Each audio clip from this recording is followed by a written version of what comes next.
حبل ممدود من السماء الى الارض، فرمایا آسمان سے زمین کی طرف اللہ کی لٹکتی ہوئی رسی ہے۔ جب یہ تصور ہو کہ یہ وہ لٹکتی ہوئی رسی ہے جس کا دوسرا سرا میرے رب کے دست قدرت میں، تو پھر کیا نور اترتا ہے، وہ کیفیت انسان کے اوپر جو طاری ہو جاتی ہے، تو پھر تیقن کی بجلیاں برستی ہیں، اتنا اجالا ہوتا ہے کہ اندھیرے کا تصور بھی محال ہو جاتا ہے۔ پھر قرآن کے حرفوں سے، لفظوں سے، نقطوں سے اور آراب سے نور پھوٹتا ہے، اور قرآن بس کھول کے بیٹھ جائیں تو من میں اجالے ہونا شروع ہو جاتے۔ جب یہ تیقن انسان کے ساتھ جڑ جائے، چے جائے کہ قرآن کھول کے پڑھا جائے، سمجھا جائے، مفاہیم و مطالب کو جو ہے وہ سمجھنے کی کوشش کی جائے، یا کسی عالم یا کسی صاحب نظر کی صحبت میں بیٹھ کے قرآن سیکھا جائے، پھر تو جو روشنیاں برستی ہیں، من میں اجالے ہوتے ہیں۔ یہ تیقن کہ یہ وہ حبل اللہ المتین، یہ اللہ کی وہ لٹکتی ہوئی رسی ہے جس کا ایک سرا رب کے ہاتھ میں ہے اور دوسرا ہمارے ہاتھ میں ہے، تو پھر قرآن کے حرفوں سے بھی نور پھوٹتا دکھائی دیتا ہے۔ کیا روشنیاں من میں اترتی اور کیا اجالے من میں پھوٹتے ہیں۔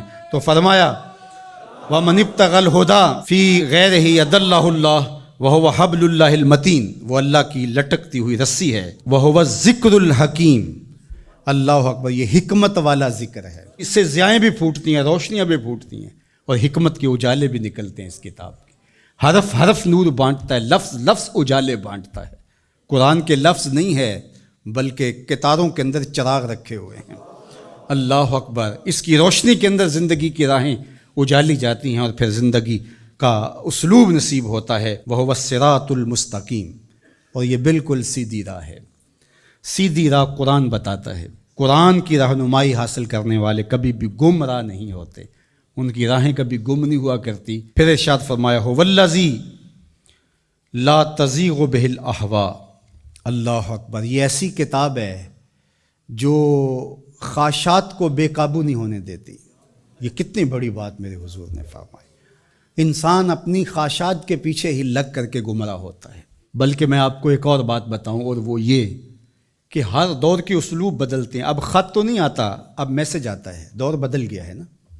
اب اونٹوں کے اوپر تلواروں سے لڑائی تو نہیں، اب تو بٹن دبانا ہے اور میزائل فائر کرنا ہے۔ تو مختلف ادوار کے اسلوب بدل گئے ہیں۔ تو جس طرح چیزیں بدلی ہیں، خط کی جگہ میسج آ گیا، اور جو ہے تیر و تفنگ کی جگہ یہ میزائل سسٹم آ گیا، اسی طرح اب بت لوہے کے، پتھر کے اور لکڑی کے، یہ پیتل کانسی کے بت نہیں رہے، اب خواہشات کے بت رہے، اب اناؤں کے بت بن گئے، آرزوؤں کے بت۔ اللہ نے فرمایا کہ وہ شخص جس نے اپنی خواہشات کو اپنا معبود بنا لیا۔ اب یہ امت لکڑی، کانسی اور مٹی کے بت تو نہیں پوجے گی، یہ خواہشات کے بت ہیں، انا کے بت ہیں، جو امت کو پارا پارا کر دیں گے، جو امت کو تقسیم کر دیں گے۔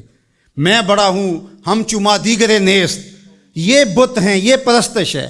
لیکن اگر قرآن سے جڑے رہو گے تو تمہارا رب قرآن کی برکت سے تمہیں اس بت کے آگے بھی نہیں جھکنے دے گا۔ قرآن سب سے بہتر تزکیے کا اسلوب اور انداز ہے۔ اللہ اکبر، اس لیے فرمایا کہ جب تزکیہ ہوتا رہے گا تو پھر نفس میں آوارگی نہیں آئے گی۔ اس لیے قرآن کی روزانہ کی بنیاد پہ جو تلاوت ہے وہ انسان کی زندگی کے اندر نظم پیدا کرتی ہے۔